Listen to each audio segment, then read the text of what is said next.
Urdu audio books .com پر آپ سن رہے ہیں سیرت سرور عالم صلی اللہ علیہ وآلہ وسلم، جلد دوئم، تالیف مولانا سید ابوالعلا مودودی، آواز وجیح احمد صدیقی، پروڈیوسر اظہر نیاز، باب سوئم، حصہ 6، ازدواجی زندگی۔ اگرچہ حضور صلی اللہ علیہ وآلہ وسلم کی اور حضرت خدیجہ رضی اللہ تعالی عنہا کی عمر میں 15 سال کا فرق تھا، لیکن دونوں کے درمیان اتنی محبت تھی کہ حضرت خدیجہ رضی اللہ عنہ کی وفات کے بعد آپ تمام عمر ان کو یاد کرتے رہے۔ بخاری میں حضرت علی رضی اللہ عنہ کی روایت ہے کہ آپ فرماتے تھے، خیر النساء مریم و خیر النساء خدیجہ۔ اس کا ایک مطلب تو یہ ہے کہ اپنی امت کی بہترین عورت مریم تھی اور اس امت کی بہترین عورت خدیجہ رضی اللہ عنہا ہے۔ لیکن مسلم میں یہ روایت وکی کے حوالے سے آئی ہے اور اسے بیان کرتے ہوئے وکی نے آسمان و زمین کی طرف اشارہ کرتے ہوئے حضور صلی اللہ علیہ وآلہ وسلم کے یہ الفاظ نقل کیے ہیں۔ اس کے معنی یہ ہے کہ وکی نے یا جن لوگوں سے یہ روایت ان کو پہنچی تھی انہوں نے اس کا مطلب یہ لیا کہ دنیا کی بہترین خواتین یہ دو ہیں۔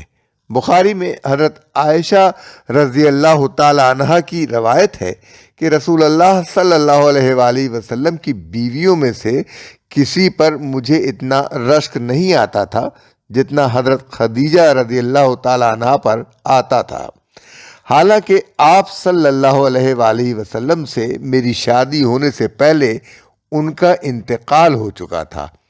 اس کی وجہ یہ تھی کہ میں اکثر آپ صلی اللہ علیہ وآلہ وسلم کو ان کا ذکر کرتے سنتی تھی، اور جب کبھی آپ کوئی بکری ذبح فرماتے تو اس میں سے ضرور حضرت خدیجہ رضی اللہ تعالی عنہا کی ملنے والیوں کو ہدیہ بھیجتے تھے۔ بخاری کی ایک اور حدیث میں حضرت عائشہ رضی اللہ تعالی عنہا فرماتی ہیں کہ ایک مرتبہ حضرت خدیجہ رضی اللہ عنہا کی بہن حضرت حالہ بنت خویلد آئیں اور انہوں نے اندر آنے کی اجازت طلب کی۔ حضور ان کی آواز سن کر تڑپ گئے اور فرمایا، اللہم حالہ، خدایا یہ حالہ ہوں، کیونکہ ان کی آواز حضرت خدیجہ رضی اللہ تعالی عنہ سے مشابہ محسوس ہوتی تھی۔ حضرت عائشہ رضی اللہ عنہ فرماتی ہیں کہ اس پر میں جل گئی اور میں نے کہا، آپ قریش کی ایک بوڑھی عورت کو اتنا یاد کرتے ہیں جسے انتقال کی مدت گزر گئی، اور اللہ نے آپ کو اس سے اچھی بیوی دے دی۔ مسند احمد اور طبرانی کی روایت میں اس پر یہ اضافہ ہے کہ میری اس بات پر حضور صلی اللہ علیہ وسلم کو غصہ آ گیا اور میں نے آپ صلی اللہ علیہ وسلم کو ناراض دیکھ کر عرض کیا کہ قسم ہے اس خدا کی جس نے آپ کو حق کے ساتھ بھیجا ہے، میں آئندہ کبھی ان کا ذکر بھلائی کے سوا کسی طرح نہ کروں گی۔ ابن سعد کا بیان ہے کہ جنگ بدر میں رسول اللہ صلی اللہ علیہ وآلہ وسلم کے داماد ابوالعاص بھی گرفتار ہو کر آئے تھے۔ حضور صلی اللہ علیہ وسلم کی صاحبزادی حضرت زینب رضی اللہ عنہا نے جو اس وقت مکہ میں تھی ان کو چھڑانے کے لیے ایک فدیہ بھیجا، جس میں حضرت خدیجہ رضی اللہ تعالی عنہا کا وہ ہار بھی تھا جو انہوں نے ابوالعاص سے ان کی شادی کے وقت زمانہ جاہلیت میں دیا تھا۔ اس ہار کو دیکھ کر حضور صلی اللہ علیہ وسلم پر رقت طاری ہو گئی اور آپ نے لوگوں سے فرمایا، اگر تم مناسب سمجھو تو زینب کے قیدی کو ویسے ہی چھوڑ دو اور اس کا فدیہ واپس کر دو۔ سب لوگ اس پر راضی ہو گئے اور ابوالعاص فدیہ کے بغیر چھوڑ دیے گئے۔ بلاذوری نے انصاب الاشراف میں حضرت عائشہ رضی اللہ تعالی عنہا کی روایت نقل کی ہے کہ ایک کالے رنگ کی عورت حضور صلی اللہ علیہ وسلم کے پاس حاضر ہوئی تو آپ نے بڑی مسرت کے ساتھ اس کا استقبال فرمایا۔ اس کے جانے کے بعد میں نے پوچھا، اس عورت کی آمد پر آپ کے اس قدر خوش ہونے کی کیا وجہ تھی؟ فرمایا، یہ اکثر خدیجہ کے پاس آیا کرتی تھی۔ اس سے اندازہ ہوتا ہے کہ حضرت خدیجہ رضی اللہ تعالیٰ عنہ سے رسول اللہ صلی اللہ علیہ وسلم کو کتنی گہری محبت تھی، جو ان کی وفات کے بعد بھی عمر بھر آپ کے دل میں تازہ رہی۔ 15 سال حضرت خدیجہ رضی اللہ تعالیٰ عنہ نبوت سے پہلے اور 10 سال نبوت کے بعد آپ کی بیوی رہیں۔ نبوت کے 10ویں سال ان کا انتقال ہوا جبکہ آپ 50 سال کے تھے اور وہ 65 سال کی تھی، لیکن آپ نے اپنی ساری جوانی انہی ایک سن رسیدہ بیوی کے ساتھ گزار دی اور کسی دوسری عورت کا خیال تک نہ کیا، حالانکہ اس وقت اہل عرب میں کسی شخص کا ایک سے زیادہ بیویاں رکھنا کسی درجے میں بھی معیوب نہ تھا، اور نہ بیویاں ہی اس میں مانع ہوتی تھیں۔ خود حضرت خدیجہ رضی اللہ تعالیٰ عنہ کے خاندان سمیت قریش کے تمام ہی خاندانوں میں ایک ایک شخص کی کئی کئی بیویاں ہونے کی بے شمار مثالیں موجود تھیں۔ اس کے باوجود آپ صلی اللہ علیہ وآلہ وسلم کا 50 برس کی عمر تک ایک ایسی بیوی پر قانے رہنا جن کی عمر 65 سال ہو چکی تھی، ان تمام معترضین کے لیے عملاً ایک منہ توڑ جواب ہے، جو عمر شریف کے آخری 10 سالوں میں حضور صلی اللہ علیہ وسلم کی کثرت ازدواج کو معاذ اللہ نفس پرستی پر محمول کرتے ہیں۔ آگے چل کر ہم یہ بحث کریں گے کہ عمر کے آخری دور میں وہ کیا اسباب تھے جن کی بنا پر آپ نے متعدد نکاح کیے۔ خوشحالی کا دور اور آپ کے اخلاقی فضائل کا نمایاں ہونا۔ حضرت خدیجہ رضی اللہ تعالیٰ عنہ سے شادی کے بعد حضور صلی اللہ علیہ وآلہ وسلم کی مفلسی کا دور ختم ہو گیا۔ پہلے وہ دوسروں کے ذریعے سے تجارت کرتی تھیں، جس میں ان کو فائدہ کم ملتا تھا، کیونکہ دوسرے لوگ جس اخلاقی حالت میں مبتلا تھے اس میں یہ امر کم متوقع ہو سکتا تھا کہ وہ غیر کے مال میں پوری دیانت اور خیرخواہی سے کام لیں گے۔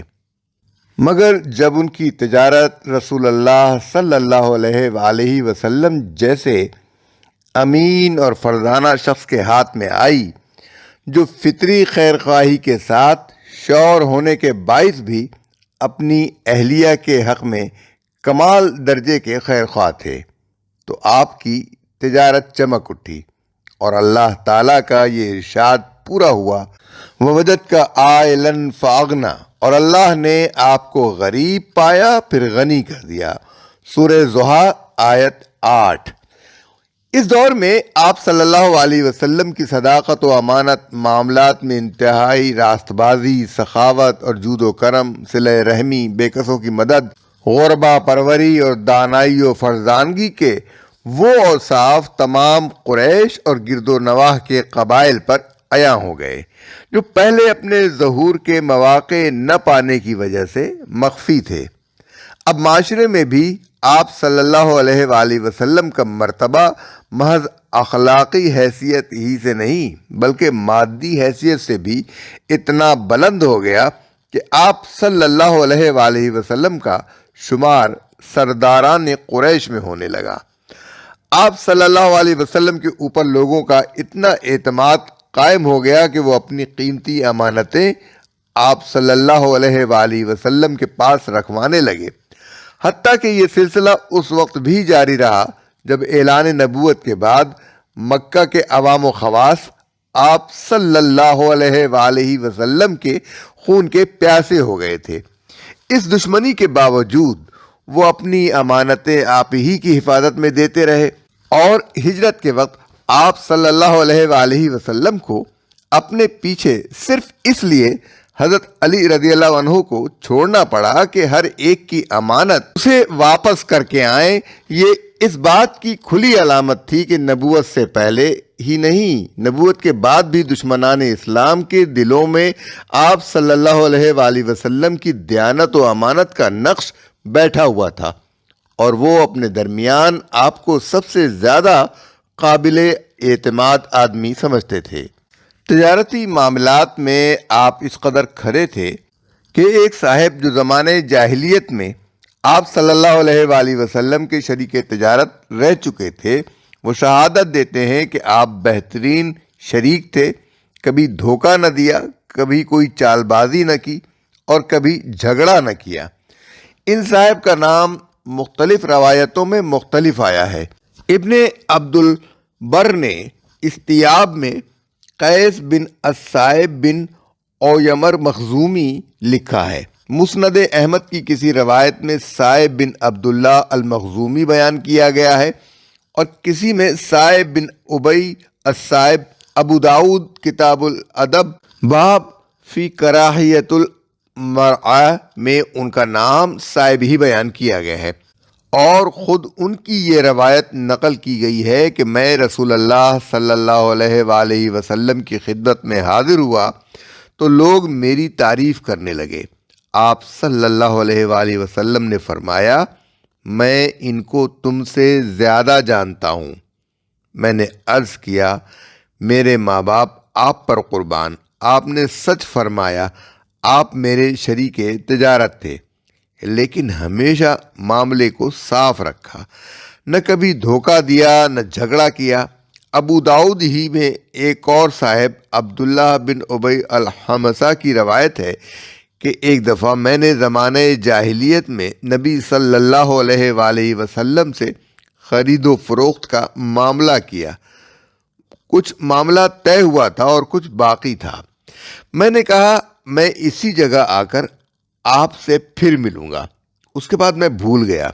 3 دن گزر جانے کے بعد مجھے یاد آیا اور میں اس جگہ پہنچا تو دیکھا کہ آپ صلی اللہ علیہ وآلہ وسلم وہاں موجود ہیں۔ آپ نے فرمایا، اے جوان، تم نے مجھے بڑی تکلیف دی، 3 دن سے میں یہاں تمہارا انتظار کر رہا ہوں۔ کتاب الادب باب فی العدہ۔ زید بن حارثہ رضی اللہ تعالی عنہ کا واقعہ۔ سب سے زیادہ جو واقعہ آپ صلی اللہ علیہ وسلم کے بلند ترین اخلاق کی شہادت دیتا ہے وہ حضرت زید بن حارثہ کا ہے۔ یہ قبیلہ کلب کے ایک شخص حارثہ بن شرحبیل یا شراحبیل کے بیٹے تھے، اور ان کی ماں سعودہ بنت ثعلبہ قبیلہ طے کی شاخ بنی معن سے تھیں۔ جب یہ 8 سال کے بچے تھے اس وقت ان کی ماں انہیں اپنے میکے لے کر گئیں۔ وہاں بنی قین بن حبر کے لوگوں نے ان کے پڑاؤ پر حملہ کیا اور لوٹ مار کے ساتھ جن آدمیوں کو وہ پکڑ لے گئے ان میں حضرت زید رضی اللہ عنہ بھی تھے۔ پھر انہوں نے طائف کے قریب عکاظ کے میلے میں لے جا کر ان کو بیچ دیا۔ خریدنے والے حضرت خدیجہ رضی اللہ تعالی عنہ کے بھتیجے حکیم بن حزام تھے۔ انہوں نے مکہ لا کر اپنی پھوپھی صاحبہ کی خدمت میں انہیں نظر کر دیا۔ نبی صلی اللہ علیہ وآلہ وسلم سے جب حضرت خدیجہ رضی اللہ تعالی عنہ کا نکاح ہوا تو حضور نے ان کے ہاں زید کو دیکھا اور ان کی عادات و اطوار آپ کو اس قدر پسند آئیں کہ آپ نے انہیں حضرت خدیجہ سے مانگ لیا۔ اس طرح یہ خوش قسمت لڑکا اس خیر الخلائق ہستی کی خدمت میں پہنچ گیا جسے چند سال بعد اللہ تعالیٰ نبی بنانے والا تھا۔ اس وقت حضرت زید رضی اللہ عنہ کی عمر 15 سال تھی۔ کچھ مدت بعد ان کے باپ اور چچا کو پتہ چلا کہ ہمارا بچہ مکہ میں ہے۔ وہ انہیں تلاش کرتے ہوئے نبی صلی اللہ علیہ وآلہ وسلم تک پہنچے اور عرض کیا کہ آپ جو فدیہ چاہیں ہم دینے کے لیے تیار ہیں، آپ ہمارا بچہ ہمیں دے دیں۔ حضور صلی اللہ علیہ وآلہ وسلم نے فرمایا کہ میں لڑکے کو بلاتا ہوں اور اس کی مرضی پر چھوڑے دیتا ہوں کہ وہ تمہارے پاس جانا چاہتا ہے یا میرے پاس رہنا پسند کرتا ہے۔ اگر وہ تمہارے ساتھ جانا چاہے گا تو میں کوئی فدیہ نہ لوں گا اور اسے یوں ہی چھوڑ دوں گا، لیکن اگر وہ میرے پاس رہنا چاہے تو میں ایسا آدمی نہیں ہوں کہ جو شخص میرے پاس رہنا چاہتا ہو اسے خام خواہ نکال دوں۔ انہوں نے کہا، یہ تو آپ صلی اللہ علیہ وآلہ وسلم نے انصاف سے بھی بڑھ کر درست بات فرمائی ہے۔ آپ صلی اللہ علیہ وآلہ وسلم بچے کو بلا کر پوچھ لیجئے۔ حضور صلی اللہ علیہ وسلم نے زید کو بلایا اور ان سے کہا، ان دونوں صاحبوں کو جانتے ہو؟ انہوں نے عرض کیا، جی ہاں، یہ میرے والد ہیں اور یہ میرے چچا۔ آپ نے فرمایا اچھا تم ان کو بھی جانتے ہو اور مجھے بھی، اب تمہیں پوری آزادی ہے، چاہو تو ان کے ساتھ چلے جاؤ اور چاہو تو میرے ساتھ رہو۔ حضرت زید رضی اللہ عنہ نے جواب دیا میں آپ کو چھوڑ کر کسی کے پاس نہیں جانا چاہتا۔ ان کے باپ اور چچا نے کہا زید کیا تو آزادی پر غلامی کو ترجیح دیتا ہے اور اپنے ماں باپ اور خاندان کو چھوڑ کر غیروں کے پاس رہنا چاہتا ہے؟ انہوں نے جواب دیا کہ میں نے اس شخص کے جو اوصاف دیکھے ہیں ان کا تجربہ کر لینے کے بعد اب میں دنیا میں کسی کو بھی اس پر ترجیح نہیں دے سکتا۔ زید کا یہ جواب سن کر ان کے باپ اور چچا بخوشی راضی ہو گئے۔ حضور نے اسی وقت زید کو آزاد کر دیا اور حرم میں جا کر قریش کے مجمع عام میں اعلان فرمایا آپ سب لوگ گواہ رہیں، آج سے زید میرا بیٹا ہے، یہ مجھ سے وراثت پائے گا اور میں اس سے۔ اس بنا پر لوگ ان کو زید بن محمد کہنے لگے۔ یہ سب واقعات نبوت سے پہلے کے ہیں۔ حضور صلی اللہ علیہ وآلہ وسلم جب منصب نبوت پر سرفراز ہوئے اس وقت حضرت زید کو آپ کی خدمت میں رہتے ہوئے 15 سال گزر چکے تھے اور ایمان لانے کے وقت ان کی عمر 30 سال تھی۔ حضرت علی رضی اللہ تعالیٰ عنہ حضور صلی اللہ علیہ وسلم کی سرپرستی میں۔ اس زمانے میں حضور صلی اللہ علیہ وسلم نے اپنے چچا ابو طالب کے ان احسانات کو بھی یاد رکھا جو بچپن سے جوانی تک انہوں نے آپ صلی اللہ علیہ وآلہ وسلم پر کیے تھے۔ ابن اسحاق کا بیان ہے کہ ایک مرتبہ جب مکہ اور اس کے اطراف میں شدید گرانی رونما تھی، آپ صلی اللہ علیہ وآلہ وسلم کو خیال آیا کہ میرے چچا کی مالی حالت کمزور ہے اور وہ کثیر العیال آدمی ہے، ان کا بوجھ ہلکا کرنے کے لیے کچھ کرنا چاہیے۔ چنانچہ آپ اپنے دوسرے چچا حضرت عباس رضی اللہ تعالیٰ عنہ کے پاس گئے جو مالدار آدمی تھے اور ان سے کہا آپ کے بھائی کا کنبہ بڑا ہے اور مالی حالت اچھی نہیں ہے اور لوگ جس شدید گرانی کی حالت میں مبتلا ہیں وہ آپ دیکھ ہی رہے ہیں، چلیے ہم ان کا بار ہلکا کرنے کے لیے ان سے بات کریں اور ان کے ایک بیٹے کو آپ اپنی کفالت میں لے لیں اور ایک کو میں لے لیتا ہوں۔ حضرت عباس رضی اللہ عنہ اس بات پر راضی ہو گئے اور دونوں چچا بھتیجوں نے ابو طالب کے پاس جا کر مدعا بیان کیا۔